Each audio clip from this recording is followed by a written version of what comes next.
Hello and welcome to the Arizona Wildcats postgame show. I'm Michael Lev with the Arizona Daily Star. I'm here with Zack Rosenblatt.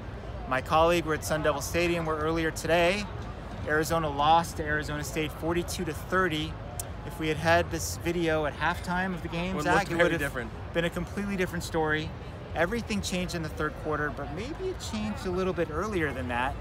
Khalil Tate got hurt in this game.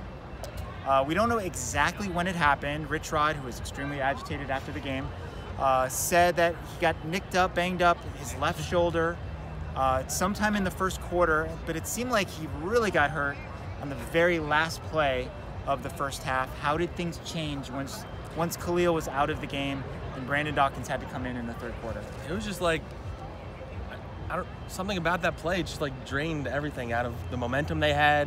They came out of halftime, Dawkins was in, he probably wasn't ready to be in there yet. Did he come in right after the block punt?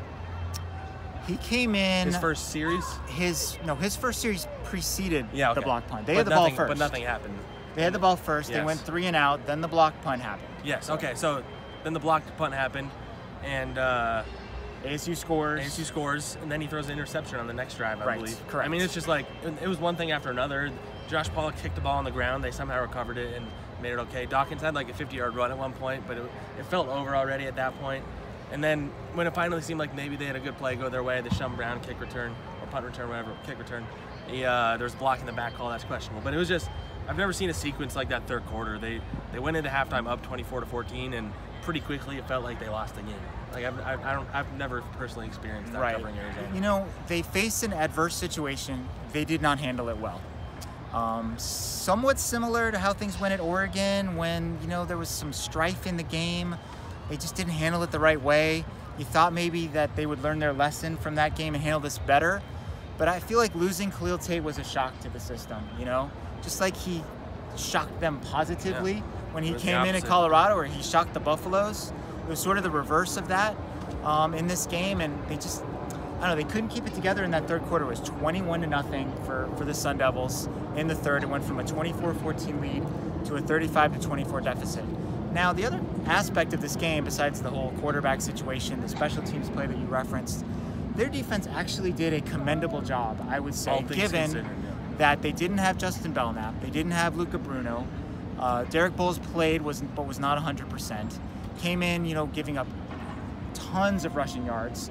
I mean, they held ASU to under 400 total yards in this game, but the field position was so bad in the second half that they just couldn't keep them. 5-yard line. They were. There was other times they were 30-yard. Like, this is what they dealt with all of last year. Right. They just never had good field. But the punting unit, I mean, we'd have to look it up, but this has got to be the worst punting unit in school history. It's got to be, and it is totally. Rich is clearly I don't know if anything's made him more angry than even just mentioning the word punt unit when he was talking. He always throws in they're trying, but they have the yips or something.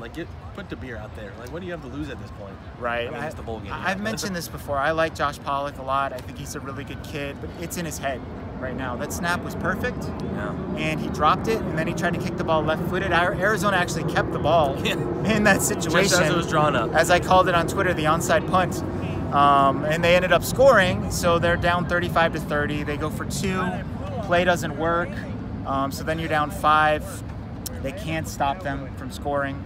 The punt return that was called back happened kind of in between that whole situation. So here we are at the end of the regular season, our last video of the regular season, and Arizona is 7-5. Which, once they were 6-2, and you looked at the schedule that was remaining. We started saying, are they going to win out? Yeah. Right, are they going to win out?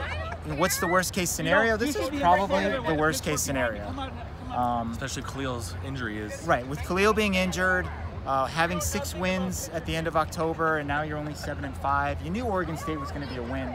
How do you kind of size up the whole season at this point, Zack? It's hard to not still be, pretty impressed with the way the season went. I know a lot of it came in that one amazing month that we'll probably write about 10 years from now in oral history fashion of Khalil's coming out party, but they 7-5 is, considering they were picked to finish last. I've picked them to get 5 wins. I think you did too. I just think they just so far surpassed their expectations. It was a very disappointing end of the season, and I don't know how confident they're going to be going into the bowl game, but I think you look back on the season and you're happy with it. Right. Obviously, Khalil Tate's emergence is the story of the season. Tons of optimism for the program heading into next year. What we don't know is Khalil's status for this month of December coming up. You know, if they end up in the Vegas Bowl, which is on December 16th, is he going to be back for that? If they somehow get a Sun Bowl berth, that's on the 29th, that gives them almost an extra 2 weeks to recover from whatever this injury is. Obviously, it's his non-throwing shoulder, so that's good news. But the bad news is he wasn't able to play in the second half today. I mean, we saw in the one play, if you look at the replay, his arm is like against him, and you can't. It's kind of hard to throw when your arm, you have a dead arm essentially. Right. So right. I mean, he it's tried. You know, credit to him for going out there and trying. Clearly, he was not 100%, not able to play, not able to finish the game, and as a result, Arizona ends up losing the game. The Territorial Cup goes back to Tempe. Back and forth. Maybe Todd Graham saves his job. A wild game. A lot of stuff happened. We will recap the entire thing in full on Tucson.com and also the Wildcaster app. For Zach, I'm Michael. Thanks for watching.